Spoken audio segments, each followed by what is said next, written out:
Good evening. Welcome to the City of River Falls Municipal Utility Advisory Board meeting for Monday, October 21st, 2024. Lene, roll call. Bartles, Present. Bjork, Present. Carroll, Gardner, Present. Klecker, Present. Lick, Present. Toom. Here. All right. Looking for an approval of the minutes from the UAB meeting on August 19th. Move approval of the minutes. I second. All those in favor say aye. Aye. Aye. Motion passes. All right. This is the time in our meeting for public comments. Do we have anybody in the audience that would? Hey, Patricia's here. Would you like to join us for public comment? Next time. All right. Do we have anybody in the audience that would like to do public comment this evening? All right.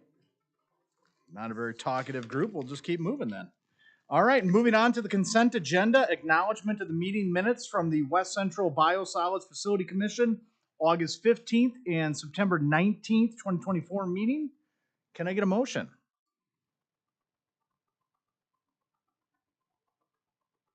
Move approval. Second. Is there any discussion? Looking for an approval of the consent agenda. All those in favor? Aye. Aye. Motion passes. Kevin, we're moving quick. We're moving quick, but the next part, utility projects update report. So I know you folks do a lot of approving of different projects throughout the year, and I have heard and had requests for a little update on projects. So we have our key people here today to talk about project updates. Wayne Cyberling is going to talk about electric. David Paynata from our water wastewater department is here to talk.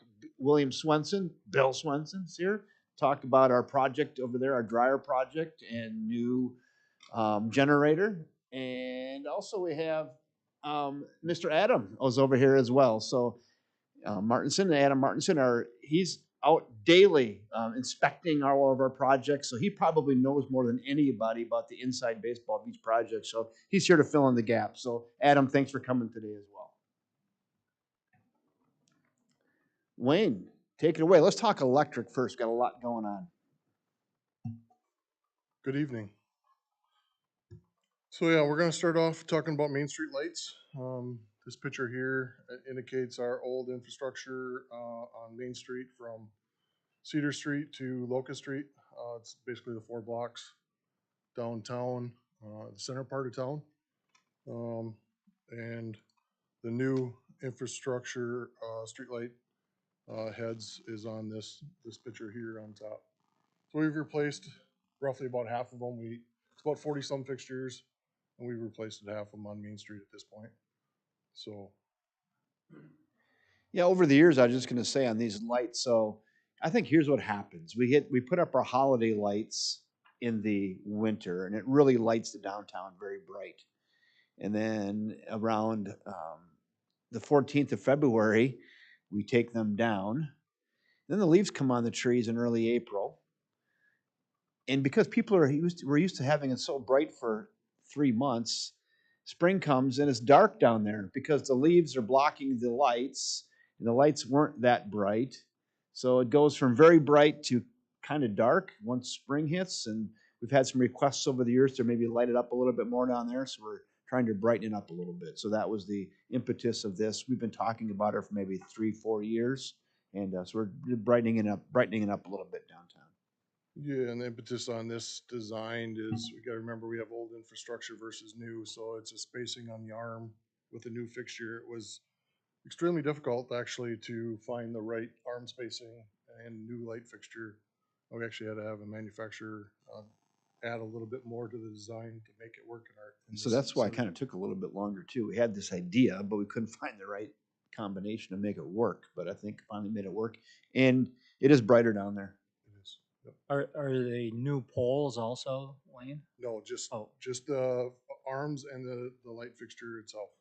So are these LED then? They're 113 watt LED compared fixture to 250 HPS. okay, so getting some energy savings there. a lot of energy savings and the Brighter lights, color cheaper energy. difference as well. Yep.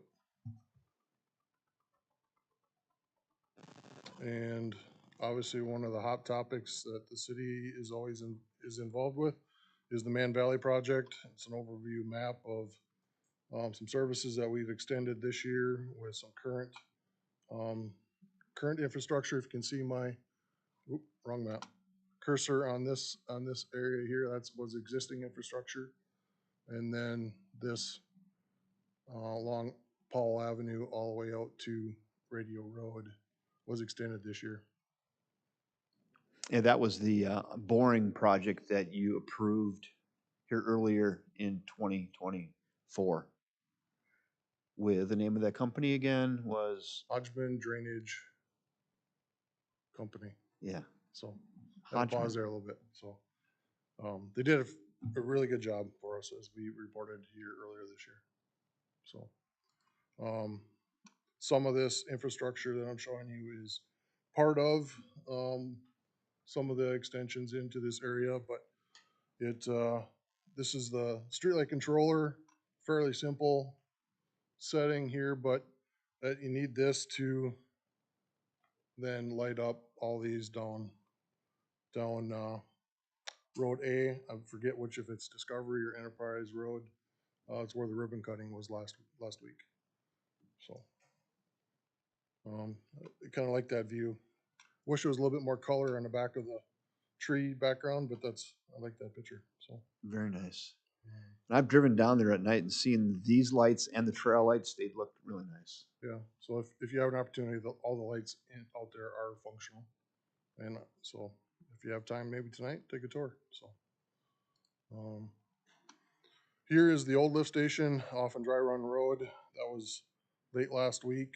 Some of the infrastructure, we were there removing the service to this infrastructure, and I'll let the other team talk about what it did for their departments. That's right, the entrance right into DeSanctis Park is where the old one was. Correct. Yep. And this is the new lift station out here, just farther west, just before you get to that South Road in Man Valley. You can see that this transformer setting is not pretty or anything like that. It's just what it is out there, supplying power to the new lift station for Man Valley. Again, this is also the Paul Avenue project over here, extension. And then what you see here is what we did here last was dig up between Apollo and Winter Street along Powell Avenue, where we worked with the team behind us was very influential in us getting this done with tearing up the old blacktop, extending new conduits down to Winter Street, putting the pathway back, re-landscaping, installing new equipment. Helps us tie into all that infrastructure heading out into Man Valley. It was, overall, it was fun to deal with all the different departments working together as a team, and seeing this at the end of the project, in my book, was a home run. I think it saved city utility a lot of money. So Probably. So yeah, I don't want to reemphasize the cooperation that went on in that project. This was an electric project, but the cooperation between electric, wastewater, running the vac truck when they were blowing out holes with their vac system and vacuuming out and exposing some phone cables, they were there. Public Works was there running the backhoe and removing dirt. So this was a total cooperation amongst cross departments and really something. This is a brand new path. It doesn't look like it because the hydro seat is on the brand new asphalt, but brand new path. So we got the old path out, got our electric conduits in, and new path put in, and it's a real good project. Now I know Wayne's guys are doing the terminations on some of that cable. yeah, it looks different from this picture when I took it last week. So most of the dirt work and cabinets are being set, new poles being set, wire's been pulled in here since last week. So it's moving along. We're still waiting for some equipment to show up. That's unfortunate that some of this equipment is long lead times. So, yeah, and I just want to say lastly, again, I think I've said this before, but this is the last spike in the railroad. So once we get this segment done and we get all these terminations done along Powell Avenue, we will be able to run all of our corporate parks from either the power plant substation or north substation. So this is really a big deal because you'll be able to run the city basically off of two different substations. They were been isolated forever, kind of radial type feeds out of the substation. Now that'll be, those two substations will be able to, either of those will be able to feed the corporate parks. Correct. So that's a big deal. Yep, for sure. And this is the other end of the pathway looking towards the west on Winter Street towards Apollo Road. So, yeah. You might want to mention too, go back to that picture once, that overhead line there on the right side, that's coming down probably early next year. So that's really going to clean that up as well. It's just us on those poles there on the right where Wayne's cursor is, and that's coming down all the way along there. I do have to say this pole is staying here. That pole will stay. but The the rest o- of them are coming The down. overhead, Ah, the overhead, almost told the truth there. the overhead going the rest of the way out to, The rest Apollo will Road. come down. Yep. That riser pole will stay. Yep, so. And then Wasan Lane, Cascade Avenue Roundabout Project. It's a DOT project working with the city. I'm showing you this because of this project, we've had to remove some overhead infrastructure in this project. Starting up here, if you can see, yep, see my cursor, which is, if I'm dating myself, I'm calling this the PR place, Cuds, businesses in that area, if you can catch up with me. And then it's about 1,000 feet of overhead infrastructure, down here we had to remove. They're installing Adam probably can correct me, a drainage or a spillway in this area where our infrastructure was. For now, we had to remove it, along with this overhead crossing Wasan Lane to Wildcat Court, so that they can do this area hopefully in the next few weeks. I was just talking to Adam tonight about it, potential of getting it back and reinstalling it at some point this year yet. So I think it might be a good time too to emphasize, and Adam can help with this as well, but this is a state of Wisconsin project. This is not a city of River Falls project. We're participating in the project because it affects a lot of our utility infrastructure. But this is a state of Wisconsin project with the state of Wisconsin subcontractors. So we do take a lot of heat for this project because the timing of it's awful. I mean, right when school started is about when we started it. And I know Adam and his engineering group was encouraging this to be an earlier start. Didn't happen. Is that pretty much accurate? And now it's going to also probably be lingering into November, from what my conversations I had with Todd McCluskey today. So again, for the 4 people who are watching at home, this is State of Wisconsin project, not City of River Falls. We're participating in it. also, I should also emphasize, this map is off our GIS map, so our next slide is showing you this infrastructure been removed in this area, looking from south to north on Wasan Lane. And then just kind of the point where that pole that I pointed at the bottom side of the slide with our mapping system. This is this area here. And the next slide will be basically in the north up here at this area. As you can see, a lot of construction going on. A lot of utilities have been moved. Some have been had to be moved again with some of the infrastructure that has gone in this project. It's a big project. It's a big deal. It's going to be a nice project when it's done. Kevin, why did the state get so involved with that project? I mean, what was- Is it State Highway? State Highway? Adam, do you want to help answer that? State highway. Yeah, And then, that's we got the- approval between 3 and 4 Could you go to the mic? You gotta go to the John mic. wants you to talk in the mic. John, I want you to talk into the mic. See, it's a good thing you went to the makeup truck first because you get rid of the bright lights now. It's a state-funded project, and we applied for a grant, correct? And Yes. that's what the stormwater ponds or filtration ponds. So all the water now from the roadway will drain into these ponds, be filtered through a sand median and a drain tile, then it will drain itself back down to the river eventually. But that's the main push for us behind this project to get a lot of the funding was these ponds along the side of the road. Mhm. And, yeah, so we got between, what, 3.5 and 4 million given to us. Yes. The city did not have to pay for it to build this new road. Right, so it was work we are gonna have to do anyway, so we were able to tie it to their project, a lot of our infrastructure enhancements. And then when you have projects, you get stuff that happens. Wayne, back to you. Back to me, exactly. Great leadoff story. So this happened last Monday night. About an hour or so ago. Still having nightmares with it, getting this phone call at 5 o'clock saying that they broke a pole. This is the second pole on this project that's been hit. In this project, this cursor here is right here where it feeds across and down, goes into Cud's Court area. So what happened here is they were graveling the road. The dump truck that was dumping the gravel nearby this cable line drove forward and pulled on this cable, and you can see the emphasis of the broken pole right there. So we lost about 125 customers about 5 o'clock last Monday night for this emergency repair.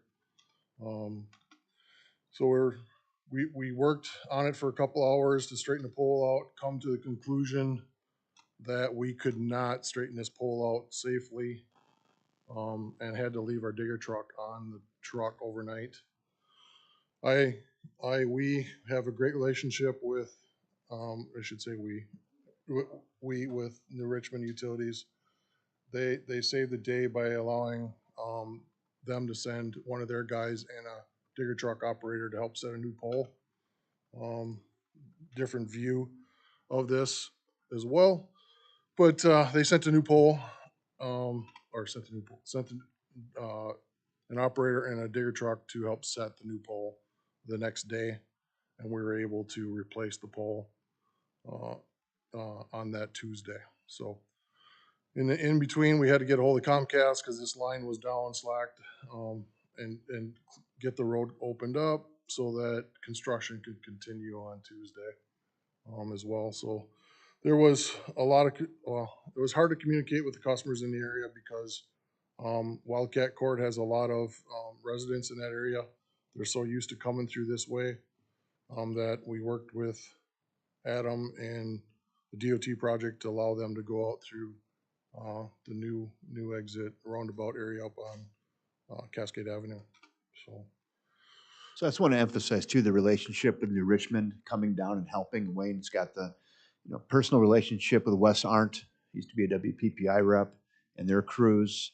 And we're hopefully can reciprocate with them. And I know someday, I know we do work back and forth, but they, without hesitation, sent somebody down to help us out in a time of need like that. So that's pretty cool. So in the end, we sent them a box of donuts and a card. Yeah, But I don't know if they think we got the better end of that deal, but that was really nice of them to do that for us. Yeah, I did not catch a picture. I wish I would have, but as you can see, the result here is the new pole. After this, we had some signs even about this danger, look up and live, keep clear of all overhead electrical hazards. Were put out at every road crossing, utility crossing on this project. So I haven't checked and see how they're doing since I put them out last week, but that's on my checkup list either for myself or the leads here this week. And lastly, I'll say too, that's a billable event. So if their insurance company will work with our insurance company and they'll be billed for that incident. So moving on to our other CIP item, Albert and Woodridge cable replacement. You can see the overall map of the Woodridge area. Everything that's highlighted here was directionally bored in this year. And the picture here is showing the cable next to the equipment. One of the blessings and the curse about utility projects is if they're utility projects versus customer projects typically come first because their needs are, not saying they're more important, they're just as equal, but more immediate, correct. So that's why you see the coils wrapped up around this is a transformer setting here. Showing, yes, we have work to do. We'll most likely have work to do late until, freeze up or early spring to get back out there. Some more pictures of the same equipment, showing how close they could have gotten to this equipment. We have to replace this transformer. That transformer is what we call a ranch runner. It's very narrow, very close, working with our high voltage and secondary. Safety wise for the team is have a little larger cabinet. Separating the two voltages is safer for our team. So we'll get out there, replace those transformers when we can during the project, and communicate with our customers as well. And you replaced 1980 vintage cable, correct? Correct. So, yep. And continue. This looks down West Woodridge. It's looking towards the east. It just, I know I got a tree in the way, but it's the direction heading that way, showing on the top side of the overall picture of the Woodridge project. That's this location. And then this same location, we're looking south back towards Powell Avenue. So, in another accident that happened, I wish I can remember if it was June or July now, August, thank you. As you can see, the heating plant is down here, University. The second roundabout or 6th Street roundabout is up on the north side of the project, but this piece of equipment was down here on the south end of the project with the new University substation transformers and equipment down here as well. We got a call Monday morning about 6 o'clock saying that there was a piece of equipment that was hit here at the university. There's no report of any outages or affecting the university from this accident. So this equipment was energized and live while this driver was still in the vehicle. Still don't know why he drove down the pathway. So there's a pathway that goes to the walking bridge across the Kinney Salt Fork River there. Probably, I guess I don't want to assume at this point, but anyway, he decided to back up and hit one of the most expensive pieces of equipment outside of our substation equipment that we have on hand. So this is a Vista switching equipment. It has, here's one more picture showing the damage to the vault and the outside enclosure. Yeah, the gentleman was very lucky. From what I understand, it was a gentleman that was driving, that this equipment in here was not damaged and causing anything to short the ground once he stepped out of the vehicle. So this is our connections on this south side of the Vista equipment with caps and testing ground equipment here. So it was kind of contentious at first, understanding what had happened here and understanding no one was hurt. It was still energized. How does it affect the university? What can we do? This is a 2-year lead time on this equipment. So it's not something that Kevin and I have talked about having a spare, because it's Price tag on that, 120,000. at least. So So this is a major piece of switch gear, 600 amp equipment, big stuff. yep. Is that covered by insurance, or does that come out of pocket of It's Well, City of River Falls. It'll be uh, insurance if they have it. correct. Okay. So that person will be specifically liable. So And then Wayne works with the police department on that as well, and Amy Amy White, city our clerk, city clerk who handles our insurance, but she, that is a billable event if we can get it. yep. So you might be building a barrier around it. We're talking about adding bollards around this piece of equipment, Yeah. and then future equipment around the city as well. That's one of the last places I thought that we would have a concern here, but it goes to show you that you're never always prepared as you want to be. So, And then this is the repair. This vault was only one of 5 that was in the nation. And it come from New Mexico. We were lucky to be able to get that back from New Mexico. We had to pay the extra shipping, but that again is a billable. But also this, you can see as my cursor here, the dented enclosure we have on order, which is a 12-week lead time to replace this enclosure. It's not watertight, but it's viable enough to keep people out of it. So, How'd you straighten that thing out? Crowbars and come-alongs? And well, you know, it's kind of funny. One of our, Jeff Ploger, he likes to use his outriggers on a bucket truck or digger truck to straighten out sheet metal after accidents. And believe it or not, it works really well. So Huh. the outriggers come down to the ground, use some 4x4s and use Push it it straight. kind of like a press. And it, you know, you push it slowly and it moves. As you can see, it moved relatively Back to close. square. Yeah. So I got to commend not only Jeff, but the whole team here. I mean, this is not a scenario that we practice for. Could have But- called Bill Swenson. He'd had that. Yeah, figured out. exactly. That would have been a backup plan. So, and then this is the team that was there on that Monday morning. We were waiting for the university to switch out their West transformer so that we could de-energize that piece of equipment and remove that car, and then we could look at that equipment even further. So I thought that was a good picture of the team that was there working in the rain to help the university out, and also the university worked with us as well. So That might have been the that was last time it rained since. pretty close. I do want to parlay that the UW is always great to work with. It's a good partnership as well. Yeah. So,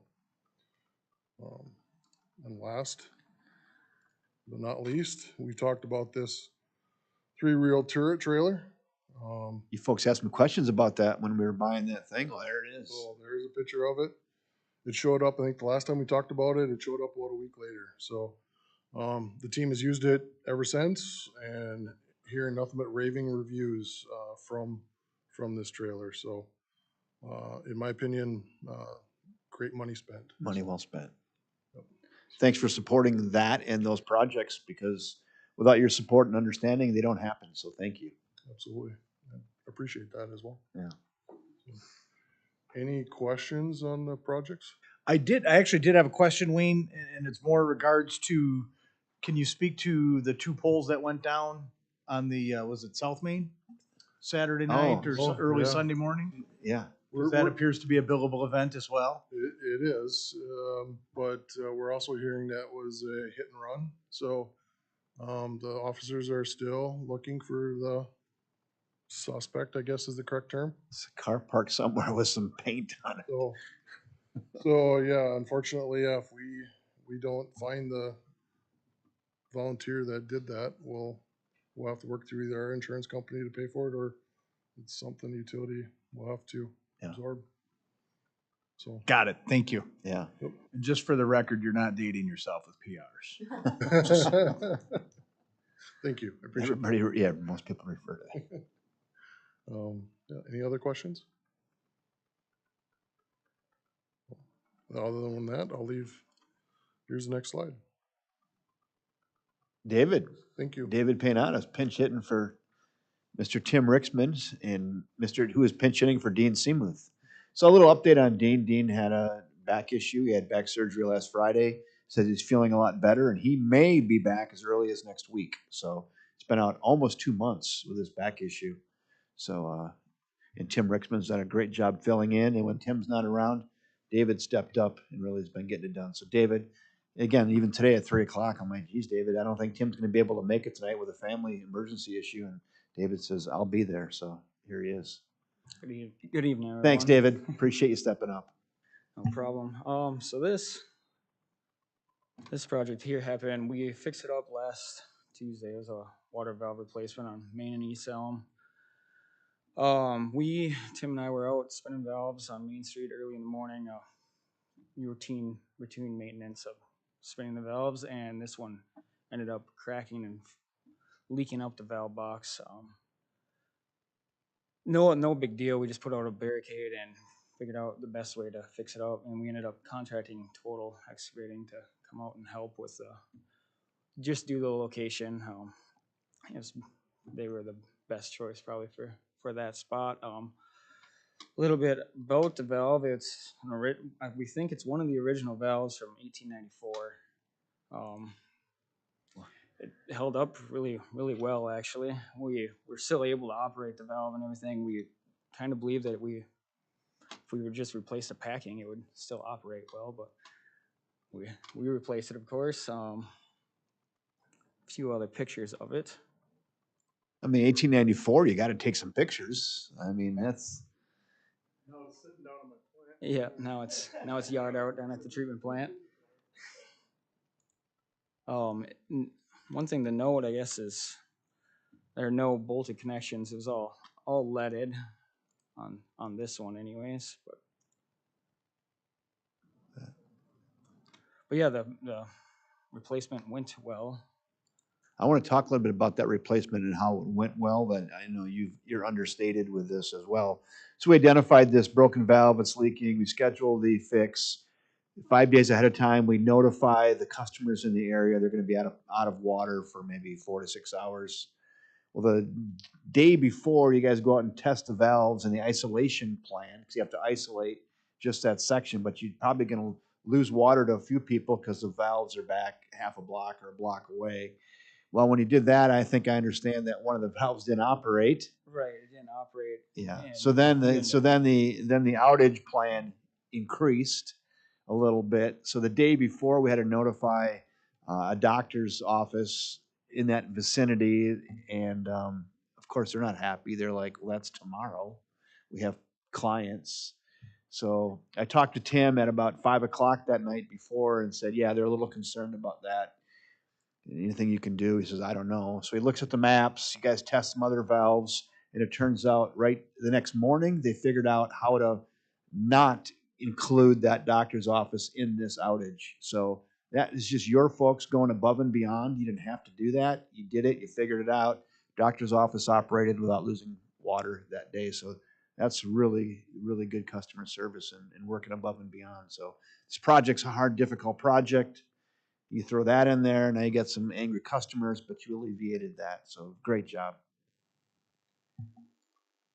Next one, so this project came about. We had PJ Cortons here helping out with tying in the new lift station, PLC, and everything. And then he asked if we had tested any of our antenna signals recently. So I talked to Kevin, and we ended up going around to all of our wells, lift stations, and boosters, and getting signal strengths at each and every one of them. We didn't have many great signals coming back at that day anyways. A lot of things could affect it, the trees and which station we are directing the signals to. But what we came out with is we really needed to raise up Royal Oaks lift station. That had a pretty poor score. And then the mound, we determined that would be a good spot since it's one of the main areas where everything goes to. We decided to raise that up, and we put a 10-foot extension on. And with that, PJ Cortons went around to a few of the other locations, and ended up improving it by about, I think the previous score a good score is from 60 to like 90. Most of them are in the 80s. This ended up improving a few of the wells to about 60. So it was a pretty good improvement. And then with that, I'm not sure if we have a picture of Royal Oaks. We don't, but with Royal Oaks, that had a score of about 100, and every once in a while we would lose connection on a really rainy day or something like that. So we decided to, with the help of the lineman, put in a 50-foot high telephone pole, and we put the antenna up there. And I actually haven't seen the new reading of it. We just got the software to get the readings ourselves without PJ Cortons, but we assume that with this and the mound improvement that we've fixed that issue. So maybe someday we'll have fiber to all these locations, but for now, it's just old-fashioned antennas. In the Royal Oaks one, that is our most easterly road, that's below Highview Meadows, way down, and we have a lift station down there at the end of that road in Royal Oaks. So it's down in a valley, farthest, most easterly location, so we have to get that signal up over that ridge at Highview, and the trees grow, and things become a little more cluttered, so we had to raise that up. And again, maybe someday we'll get some fiber down there, but for right now, just good old-fashioned antenna work and having to keep it raised the antennas. Yeah, and we plan on monitoring that now annually with the software that PT Coordinates has given us, so we can keep better tabs on that. Here's a picture from the Sanctus lift station. Adam was a lot more involved in this one than I was, but this stuff, the last Tuesday, we decommissioned the Sanctus lift and put it to the New Man Valley lift station. We tore out the existing dry can and wet can, and we saved as much as we could out of that lift station, the pumps and the like dehumidifiers and the motors and stuff. And they're sitting down at the treatment plant just in case we need to use them for future down there or in a different lift station. Yeah, as far as I know, everything went pretty well with that. I was gone the day it happened, but Adam might know a little more about it if needed. That's an enormous project. Yeah, that was a very large one, but yeah, it went pretty smooth. It just took a little bit to get everything.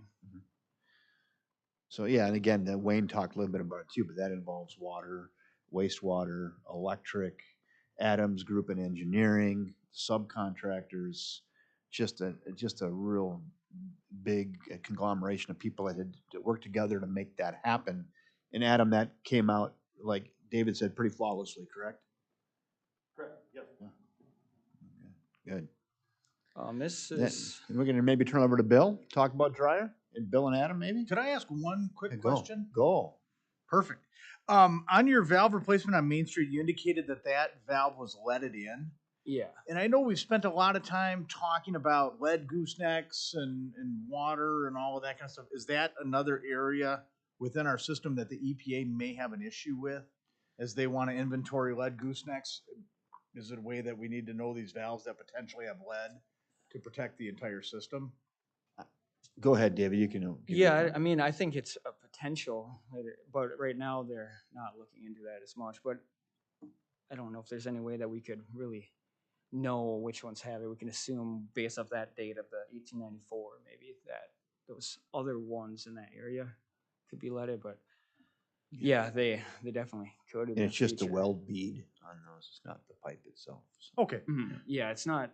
I mean, we do those tests every few years on the lead too, and they still come back non-detect. So I don't know if it is a large issue right now, but they could look into it further. And that's more what I was curious with. If it was an issue, could be an issue, or if it's a non-issue. Yeah. It's lower on the priority list. Like lead services are number one, which we feel we don't have very many in River Falls. Yep.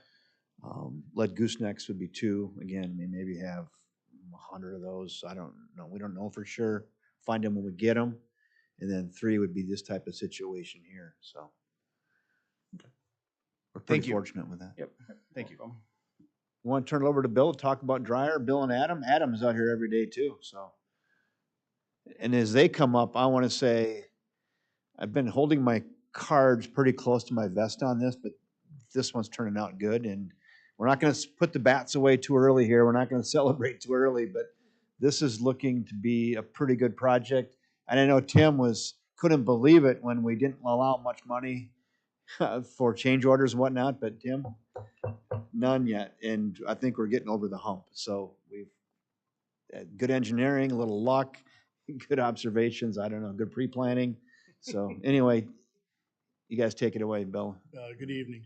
Yeah. So a little update on what you see in this picture. A lot happened prior to this.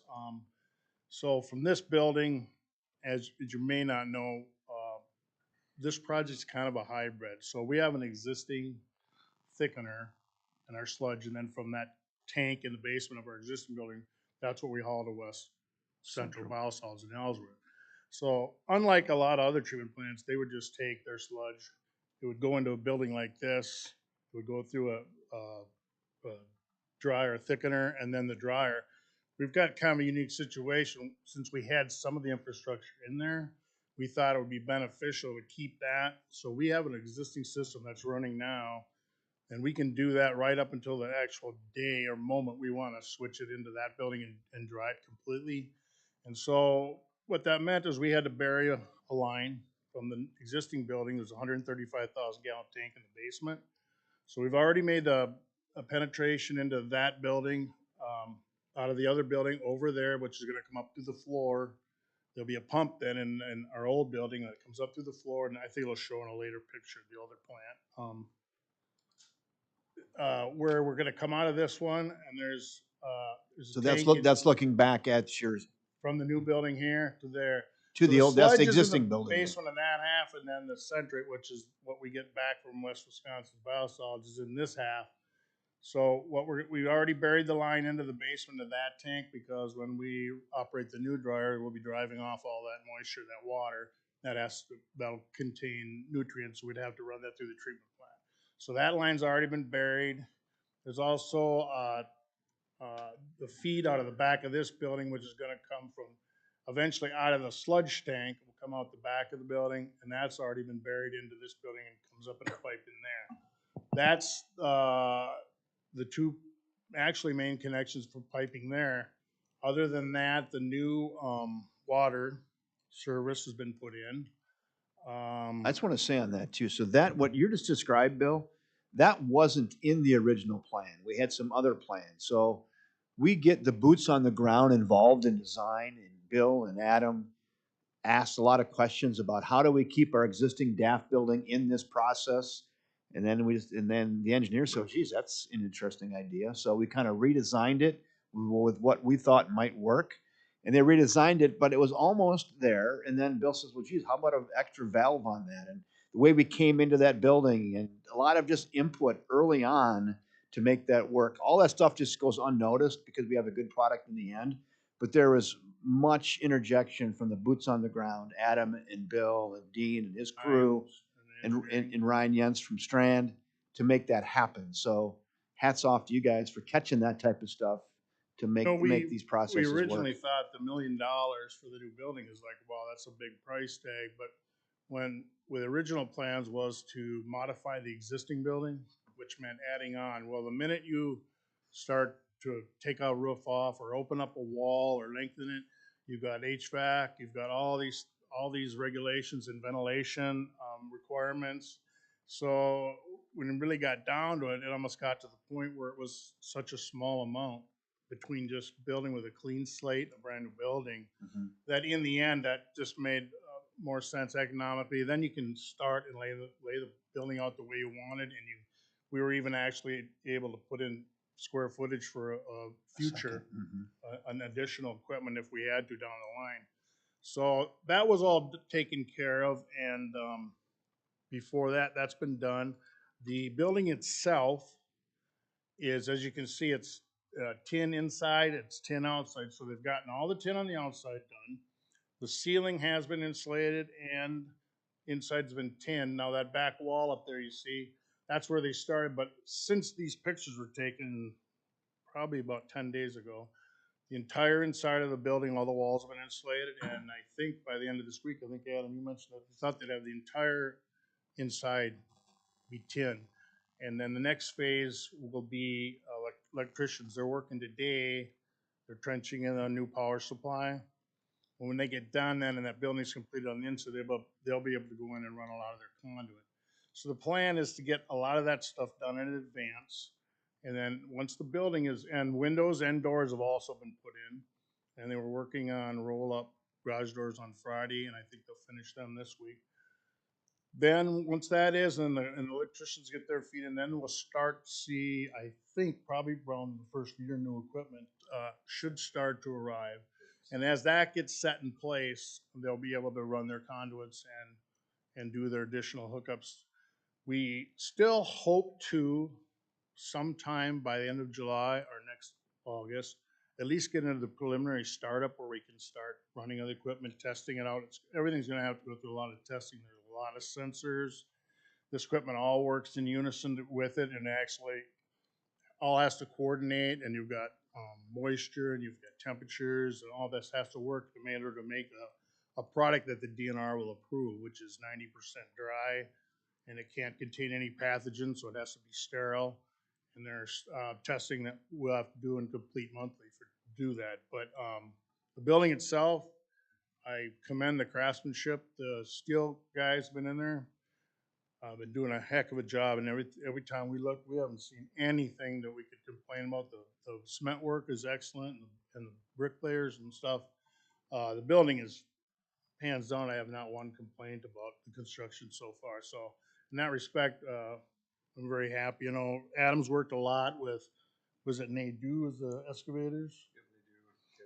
And they've kind of come and gone a lot, but we've gotten them back there. And since these the rest of these pictures too, Adam was overseeing on Friday, I believe. They finished up all the final grade and did crushed rock in the parking lot. And so that looks really nice. So we're gonna leave it that way for the winter. And then next year, when we get most of the equipment's hauled in, everything's been out, the traffic is relieved a little bit, we'll probably do the blacktop work then. Everything is, we just had a engineering meeting last Tuesday. Everything is on schedule, and like I mentioned, there hasn't been any overruns, and there hasn't been any change orders. The one item was, if you look at these posts and these pictures, in the original specs from the engineer, those posts were all supposed to be wrapped with tin. And the steel guys, they said, well, we didn't bid that. But it's clearly, they had a meeting with the engineers, it's clearly in the specs. And so talking with the engineers on Tuesday, we decided that we don't want to, you know, if they truly didn't put it in their bid, we don't want to get in a big dispute with them. They do quality work. But we thought, we'll keep it around as a little bit of an insurance policy. If something does come up, maybe we can use that as a bartering chip in negotiation. Say, well, you know, technically you guys should have bid on that. It was in the specs, it was in the design. We felt looking at it that these are all primed and painted beams, and so we don't think it should be any issue to leave them exposed like they are. You see many buildings around that way. And so right now that's just the one thing, and it hasn't been a big deal, but we thought, you know, we won't make a big deal of it right now, but we'll keep it in our back pocket. So Keep that card. yeah, and the only other thing is here, there will be 2 monorail cranes that still need to be mounted from the ceiling up here. If you look at these 2 doors here, if straight in there is where the main dryer will line up. So we're gonna have, one of them will have an initial dryer, and the other one we will use for truck storage or whatever, because for future potential to put a second dryer in there, and I don't foresee that for a long time. But we know when you're building a building, it makes sense to think out 50 years, because this building, I have no doubt, will be here 50 years from now. So maybe much longer. It's a well-built building. I don't see any reason it wouldn't. So up on the mezzanine up here, this is a mezzanine up here, and there will be equipment up there. A press is gonna go up there. And your your HVAC system's gonna sit up on top of there. And some of that stuff, like I said, will probably start arriving. It coming probably around the first of the year. They set this is your sludge storage here. That's a 30-day storage. They set that 2 weeks ago. They came with the crane and got that. That was all prefab. There'll be an auger, unload auger that comes out the bottom over here for trucks can pull under there to unload. That will have nitrogen cap on it because of the fine dust. If you would introduce an oxidizer like oxygen in there and any type of a spark, it could be explosive. So there's inside the building is a nitrogen generator that will keep a blanket of nitrogen on top of that, whatever level it is, to prevent any explosion. And we're going to actually produce that in the building, and then we'll have a backup of tanks, because you cannot let that system fail with material in there. Other than that, future, like I talked about, like this was all done in here. So this has all been redone since last week. All this, Adam did a heck of a job because, and I don't know if we have a picture of it, but that training tower, oh, this is the water service that went in prior to. But there is, Just off to the right there. off to the right of that photo, there's that fire training tower. I don't know if you've ever been down there. So years ago, we made the agreement when Habitat built on the hill, they used to put their snow up there, and we, in good faith, we made an agreement with the city that they could put their snow down in our old drying beds.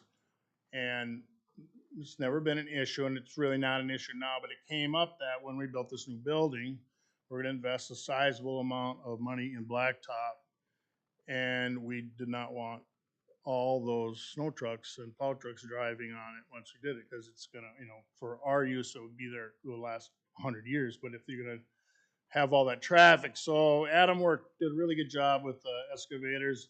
We were managed to squeeze a road in just south of that training tower so they can access the backfield for snow.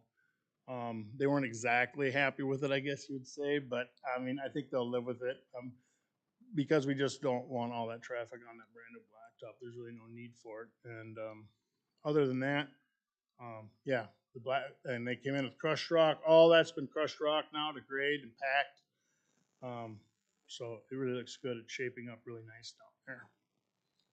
Did anybody have any other questions about it at all? I just want to pile on a little bit. So Adam, you can come up and let us know if Bill missed anything. I don't know if he did or not, but so Adam, you've been with the city, what, 2 years now? Year and a half, coming up on 2 years. And Strand and Associates engineered this project, did a great job with that. When they get done engineering it and we go out to bid and we get our contractor, Wabasha contractor, got the bid, they're doing the project. But often the initial engineer also gets the work to do daily inspections of these types of projects. I remember seeing the price tag for that was somewhere between $200,000 and $300,000 for them to inspect this project, which we all gulped on. And these two guys right here says, we got it. So we literally saved, I bet you, close to $250,000 to their efforts. And that cannot go unnoticed. That's a huge deal. And Adam and Bill are out there every day monitoring this project and making sure that it's the spec, it's the standard. They're asking all the hard questions. So again, they don't get near the credit they need to get for that. But to save our organization $250,000 on a project that was already getting up there in bid, that's a big deal. So you guys, hats off to you for what you've done. It's excellent. It's not done yet again, so I don't want to celebrate too much. But up to this point, it's just been great. So Adam and Bill, thank you. Adam, I think Wabasha take a little bit advantage of Adam because he's been willing to really answer 1,000 questions a day. And Wabasha is supposed to have a superintendent on the site. He's supposed to be there every day, and we brought it up with the engineering because we don't think it's fair. That's put in their bid that we're unloading some of their trucks where Adam, they're asking all the contractors, subcontractors are asking a lot of questions. We've talked to Ryan, but it's He's too good. Now they just rely on him as a crutch. He's got it all. He covers it, so it's unfortunate. I think they're taking advantage of him. But again, that might be something that we might have to revisit if there does come to be a overrun or something. So, but no, Adam's done a wonderful job. I'm glad he's been there to help. So. Yeah. So saved a lot of money, and I think we're getting. I don't know if we're getting a better project because I don't want to. Because Strand has done a great job, but I know we're getting a good project now because our vested interest in it, and we're in on it every day. And Adam's experience, like with that Friday, he just took over with the bulldozer guy. Them two worked together. They didn't need the GPS or whatever. This is what we want. That's why I did that guy. They worked. Boy, and in a half a day, it turned out beautiful. I thought, well, so his experience and big dividends for that because he worked with that a lot. So Adam, anything we left out on Wasson and Cascade or things that you think, ooh, they should have mentioned this or that? You can get up to the mic so they can hear you. Otherwise, John's going to pound on the window again. No, I mean, we could talk about Wasson for a half hour, but I mean, unless someone has questions on what's going on or the procedures, we could answer them. Yeah. It's an inconvenience, but. What's that? Okay, go. I told him show's over at 9, so we had. This is the Man Valley manhole, so I don't know if you want to talk to that, Adam. This is Outer Man Valley Cover Park. This is our PRV station. It's a pressure reducing station. Just a quick runabout. The north side of town and the industrial park and the new water tower is part of this project too. It runs about 110 to 130 PSI for the corporate businesses for fire protection. We try to keep that out of housing because, yeah, you won't probably have a bathroom faucet on your wall or attached to your sink if we were to let it rip at 130. Oh, we'd like that at home. So these PRV stations we install, which we work with their system, it's SCADA driven. It talks to their treatment plant or their data system, and it takes the pressure from 130 and drops it down to a static pressure of 60 pounds. So it looks like a Big 10 can, but it's got a lot of equipment and it does us a lot. We have 2 of these in town now. One was installed last year on the North Loop project. So it's a And group was tied into that too. Wayne's group was tied into that by bringing electric out there, setting a transformer to run that thing.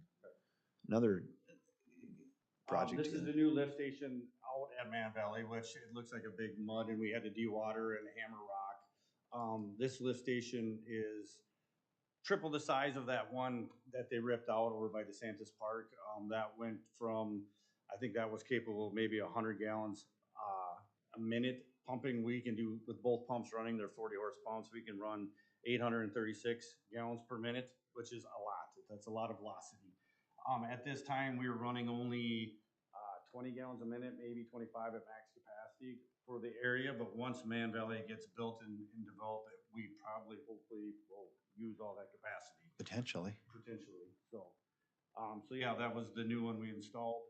And that was roughly, I think, what's said and done with panel and everything's anywhere from 1.5 to $2 million in that new lift station. But it's the biggest one we have in the city, and it's a very impressive technology that's out there. So we have the best of the best there.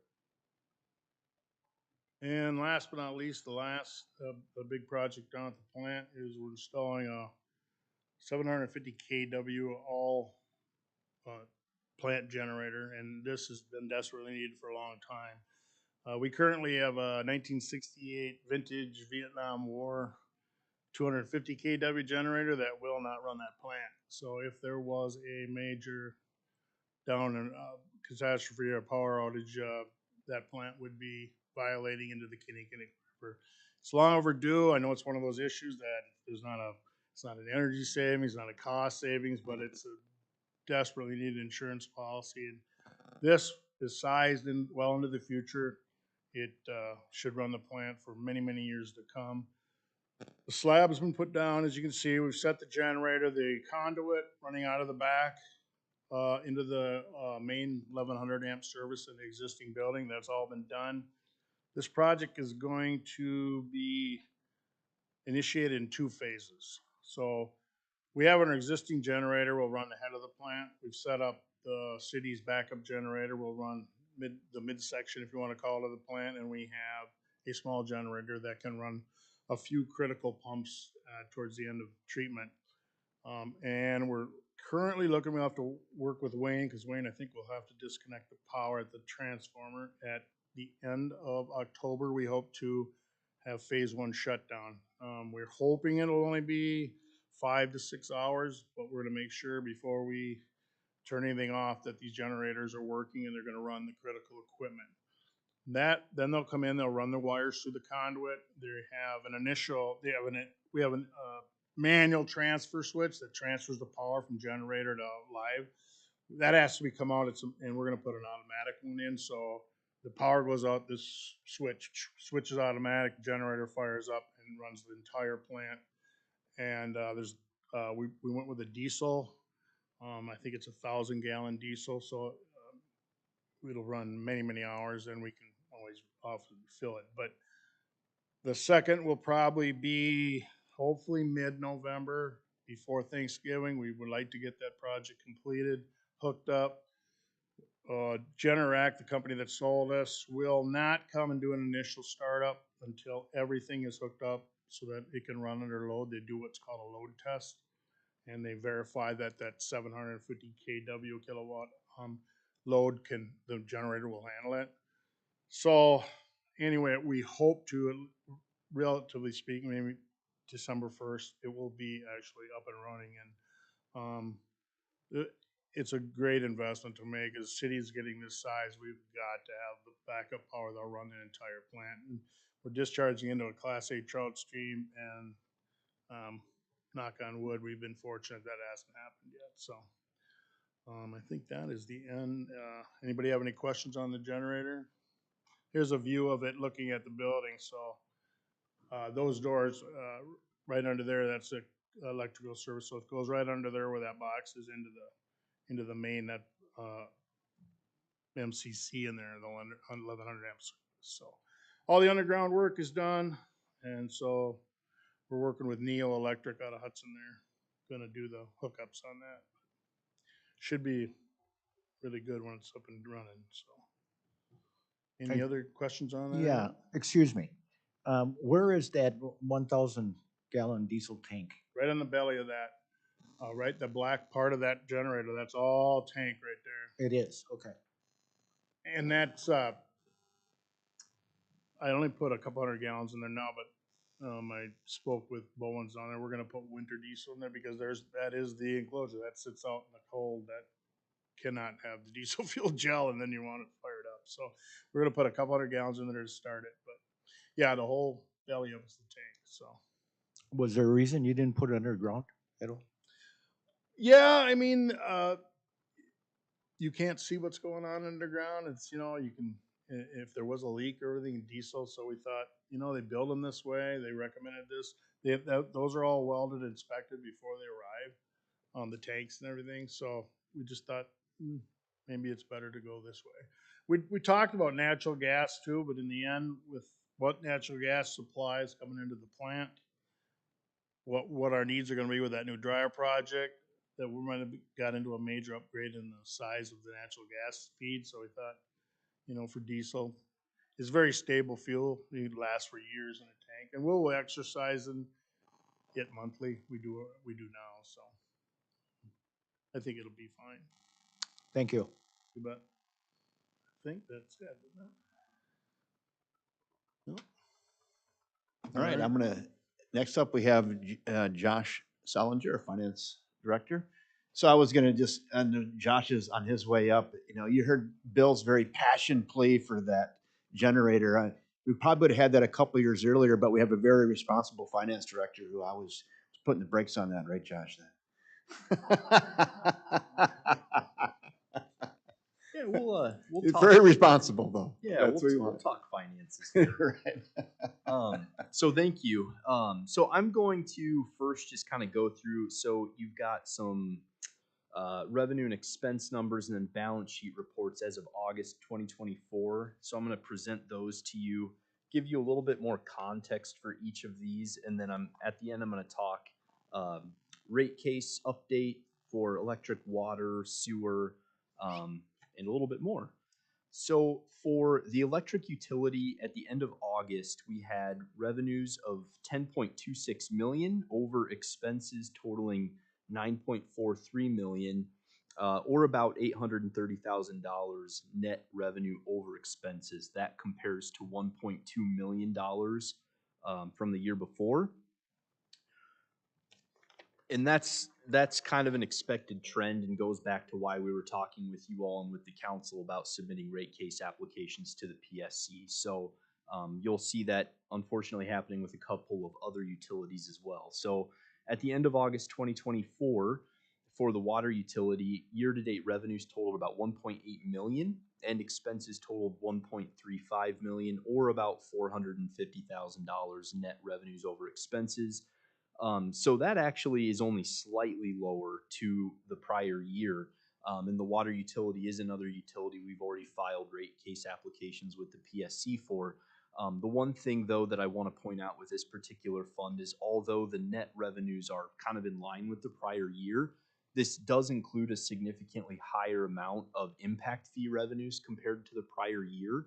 And impact fee revenues not only don't count towards our debt coverage ratio, but they also don't count toward the PSC's measure for rate of return.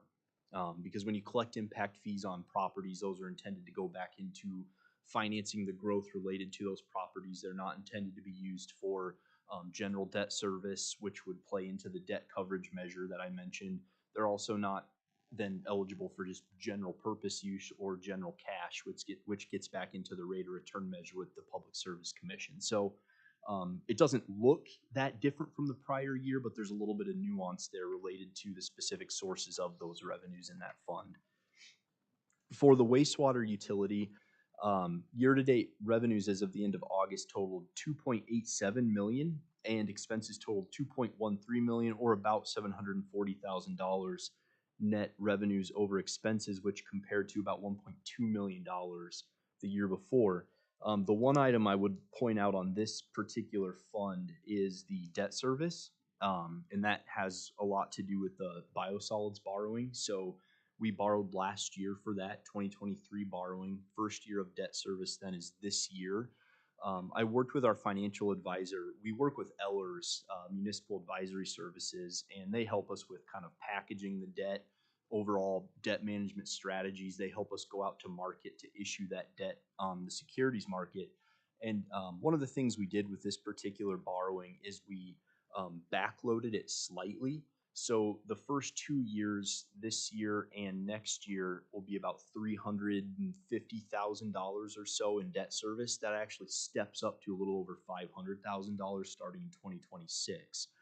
That coincides with a couple of things. The first is our 2005 Clean Water Fund loan will be paid off in 2025, so we won't have that payment in 26, and that'll be the first year where we're not paying the full year's cost for O&M, our operating and maintenance costs for the Biosolids facility in Ellsworth. So with those two things coming off the books, we thought that it would be prudent to structure that particular borrowing so that it's ramping up as these other things are falling off. So the net effect to the utility is relatively flat, but you do see a significantly higher number nevertheless compared to prior years because of that borrowing. I have a question just about this gap, from having the loans go off next year and then not the West Central Biosolids and these expenditures for borrowing. You and I had a little bit of a strategy to use some of the arbitrage money from the interest off of the loan and then delaying some projects. Do you feel that was satisfactory for you, Josh? So that actually was. So in addition to having Adam help out with the Biosolids project, we did, part of the strategy for how we borrowed was, and we did weigh this out. I weighed it out with Kevin, with our city administrator, with our financial advisor. We either could have borrowed that full amount of money in 2 tranches last year, this year, or just go ahead and borrow all at once. And we went for the all at once. The reason for that was this was still obviously a year ago at a time of pretty high volatility. Didn't know where rates were going to go. But what that did allow us to do is essentially earn, I think, at our city savings account, for lack of a better word. It's with the local government investment pool. We were earning about 5.3% on that cash, and the interest is just over 4%. So it made sense to go ahead and borrow it all at once, knowing that it was still going to take some time to spend that down. But we had a fairly significant, I don't remember the number anymore, Kevin, maybe you do, but the bids came back pretty unfavorably, if you all recall.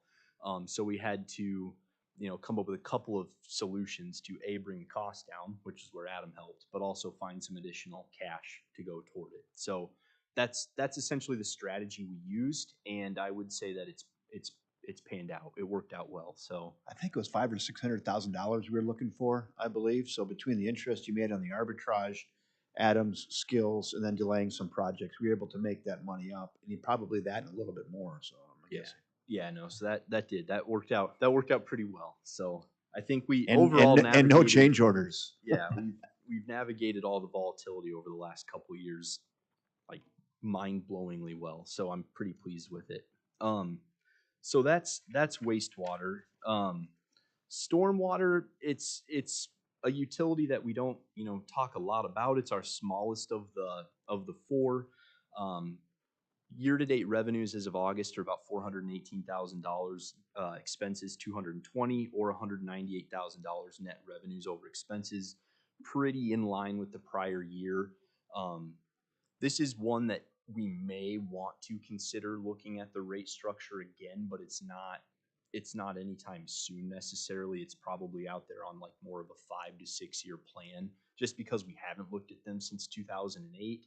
And, you know, we certainly, when you look out further into our capital improvement plan, you see more stormwater components in some of the transportation projects that we're looking at doing down the road. So for now, it's, you know, certainly wouldn't be a large enough fund to probably contribute much to its own share of those transportation projects. So given that the rates haven't been looked at since '08, we've got some pretty large projects coming down the pike that would certainly have a stormwater component. We may look at those fees later. Until then, it's kind of a ho-hum fund, frankly. So then, in getting into the balance sheets for the electric utility, as of August, cash and investments totaled almost $3.5 million. Looking at water, and I do want to point out you're going to see a different presentation for these balance sheet reports moving forward. They're just going to be dumped right out of our Munis financial system. So the benefit of that is that they're going to be more accurate. So this is actually missing a field right now to produce these reports. It's a third-party reporting software that pulls from our financial system.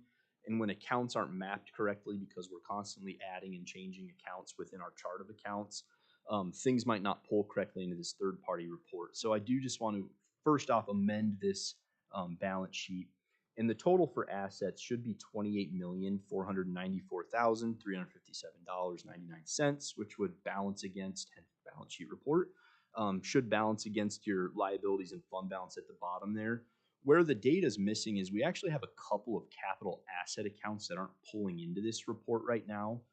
So that capital asset line up in the assets section should be $28,802,048.71. So, and I did send Chris an email earlier today, gave him kind of a preview of the report that you'll see in the future. They're a lot larger. It's going to be a lot more information. It's frankly not the most user-friendly presentation, but I can talk through that with you a little bit more in the future. But just know that it's going to be accurate because it's coming right out of our financial system.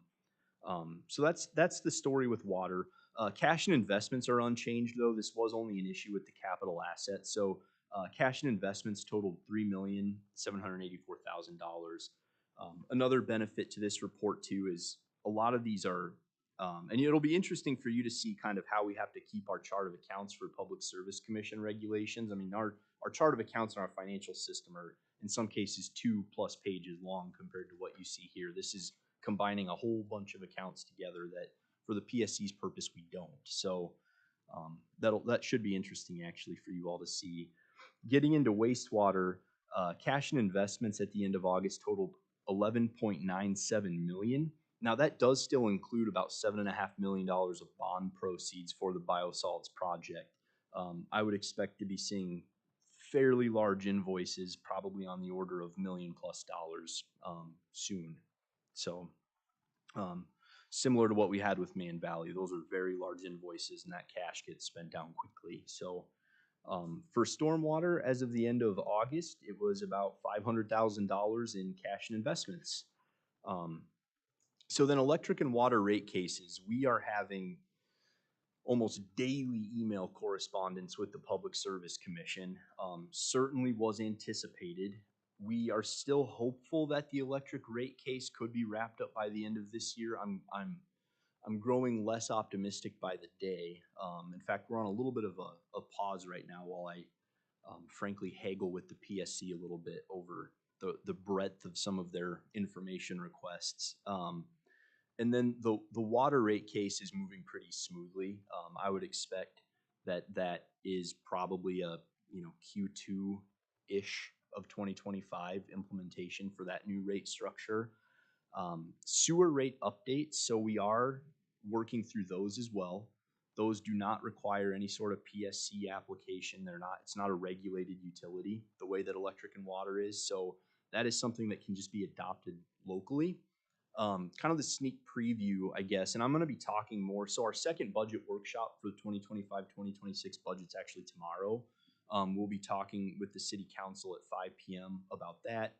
and then they'll be doing the first reading of the budget ordinance as well. And so I'll be spending a little bit of time talking to them also about the sewer rates. And kind of a sneak preview, what we like to share is the average residential impact for these rate changes. We're looking at a little less than 3% for residential. Your average residential customer, it's about $1.10 per month.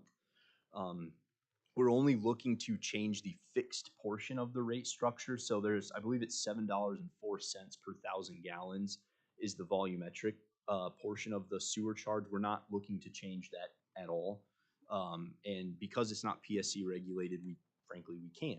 We would love to do that with electric and water as well, because as you obviously want to encourage conservation and things like that. The kind of the financial challenge that comes with that, though, is the vast majority of our utility related asset costs are fixed. They're in the ground, they're above ground, and we have to pay for them. So you can encourage conservation, which may help you a little bit on the I guess the delivery of service portion of the charge, but the vast majority of our utility costs are going to be, they're fixed. They're already in the ground, above the ground. So that's kind of the downside to the conservation. When you encourage it, which, you know, we obviously do, it's a value of our city, but we do want to be mindful of not overly penalizing our utilities from a financial perspective. So if we could, and we did attempt with electric and water, we are proposing increasing the fixed portion of the rate structure, but it's ultimately the PSC's discretion. In fact, it's the PSC's discretion, period, for what our rates are going to be. For sewer, we dictate that. So we're just going to increase the fixed portion of the charge. And that's it. So, but it looks a little different by customer category. Our goal was to, similar to electric and water, we looked at the cost of service to provide sewer services for customer categories and look at how much essentially of that cost we're recovering right now. And it was anywhere from 82 to 92%. And so our intent with the rate structure is to only adjust the fixed portion, but bring those up closer to 100% cost recovery. So more to come on that. We'll have a little bit more of an in-depth conversation as well with council tomorrow, and we'd be looking for an early 2025 implementation for that. And again, at this point, we're not looking to do anything with stormwater. Next year, we will probably be looking at our impact fees as well for water and sewer, because that's also been about a decade. We haven't looked at those since 2014. We have a study that Trilogy Consulting prepared for us at that time. That's required under state statute. If you impose impact fees, you have to have a list of projects that you're collecting impact fees for. And then you essentially look at what they're going to cost, the portion of that cost that serves new growth, and then you set your impact fees accordingly to recover just that growth portion of the project. So it's frankly just time to kind of dust that off and give it another look, come up with the new list of projects we'll have over the next decade or two, and then consider the rate structure as well. So that's all I've got for this time. It was just your August update and some other kind of forward-looking things as well. So I'd be glad to take any questions. All right, thank you. Josh, that's very helpful. Thank you very much. Yeah, I don't envy his department working with the PSC on that, on the daily back and forths. So no, it's not fun, but it's a process we have to go through, and we will get there. Utility dashboards, I don't have a ton to add. There's one, I think, second page to the end. We did do a survey. I believe we sent you that survey. Is that accurate? We sent that survey? We didn't send it to the UAB, the full survey? No, Jen hasn't given us to give that to them. Okay, well, we'll send you this full survey. That second to last page shows kind of a summary of that. Just want to let you know that WPPI did the survey just under 300 of our residential customers. They have an overall satisfaction rate of 85%. They feel 88% feel they're getting a good value of service, and 63% are would be very likely to promote us. So that's good. I always tell every one of my employees, even though we have a monopoly for electric, water, and sewer, treat every customer as if someday they'll have a choice. That's Kevin's mantra, and maybe that's showing up in the likelihood to recommend. So I think that was very positive, as you kind of hold your breath when you get those surveys. We were not involved. That was indirectly done, and very positive on that. That's what I have there. Let me see. We didn't talk about the new lineman, Jeremy? Oh, we didn't. So we did hire a new lineman, Jeremy from the Colorado Springs area. He's actually worked for REA and Electric Cooperative, and we picked him up. And his family is from the area. His wife's family is from the area, and he's very excited to be here. And Wayne, a thumbs up on Jeremy thus far. Very good. So a journeyman lineman, ready to go, boots on the ground. So very happy with Jeremy. We're glad he's here. He's happy to be here. He shot 19 elk, so. He's a good shot, is what you're saying. He's a good shot. Also, just other announcements real briefly and before we let you go. It was Public Power Week a couple weeks ago, and we celebrated Wayne and his folks at Public Power. Lene did a great job. We offered some free donuts and free coffee down here in the parking lot across the street. Again, these guys do a great job. You saw, a lot of stuff they have to respond to and deal with. So hats off to Wayne and his crews. You guys do a great job. Everybody does though, right? You have the electric, the water, the sewer, just everybody, Adam. These folks care. I mean, they want to be here. They care about a lot about what they do. They take pride in what they do, and it definitely shows and lets us all sleep very good at night knowing the good hands it's in. One thing, we're having an electric drawing contest. I know we did this last year for water, and last year was the 130th celebrating of our water utility last year, 130th anniversary. We did we did a coloring contest for kids. Drawing contest. Coloring, drawing. Let's see, this is why we have Lene. A drawing contest, and they drew it, and it was on the vac truck, and the kids got their picture taken with it, and a lot of notoriety. So we're doing the same thing for electric. We're giving the elementary age kids an opportunity to draw a way they use electricity, and we're going to pick a winner, and they'll be celebrated next year with electric for 125th anniversary of our electric utility. Jeremy picked the theme. And what is the theme exactly? Power My Life.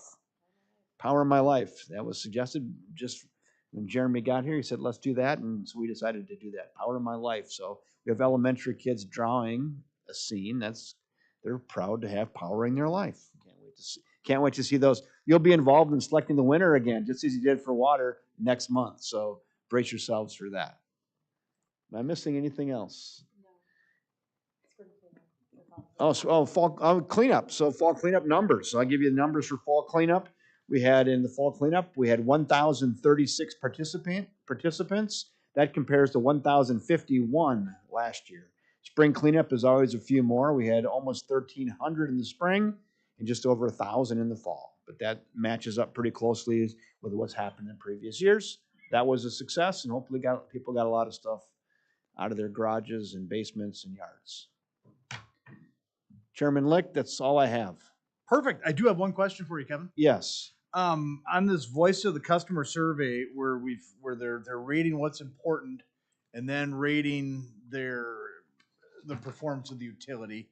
Let's just say delivers helpful customer service. The disparity is 11% between its importance and how they feel they're doing. Yes. Is there any suggestions? Is there any asking customers, what could we do better? No, I didn't hear those, but we are going to meet on this actually. That chart at the bottom is actually nice, what they perceive and the performance gap. There's one in here, I can't even find it right now, but one was like notification about outages. I was kind of heartbroken on that because I know we worked our butts off on letting people know what's going on with outages, and what their perception is on that and what's actually happening. I was a little disappointed in that. That's a great point. And I guess that sort of makes my point for me is, okay, what would you like us to do different? What can we do different that would bring that score up, that would feel like you're more involved in it as the customer to know what's going on? I think we'd be all ears for that type of information to for improve. suggestions. And on that one, I should let you know too, because that is near and dear to my heart. And when there's outages, people do want to know what's going on. And we really do work hard at trying to let people know, using social media and other means to let people know what's going on. And Wayne's crews always give me feedback, which we let the customer know. we are working on a new outage management system that through WPPI that is going to ramp all of that up. People are going to have the opportunity to give us their cell numbers, and there'll be text messaging notifications and things like that. So if we have a planned outage in your neighborhood, rather than leave you a door hanger, we can text message you and say, next Friday between 10 and noon, they're going to be out of power. If you have questions, call this number. If there's an actual outage, we can identify that outage area, send a message, say we know about the outage, crews are on their way. So we are going to even be ramping up more than what we have right now. So that one is important to me, and I hope we get that perception of that up. Perfect. Thank you, Kevin. Yeah, thank you. All right. Looking for a motion to adjourn. A motion. Second. All right. The meeting's adjourned. Thank you, everybody. See that? Look what you did. All those, or approving all those projects, and then have to come and show you what we're doing. So, look what you've done.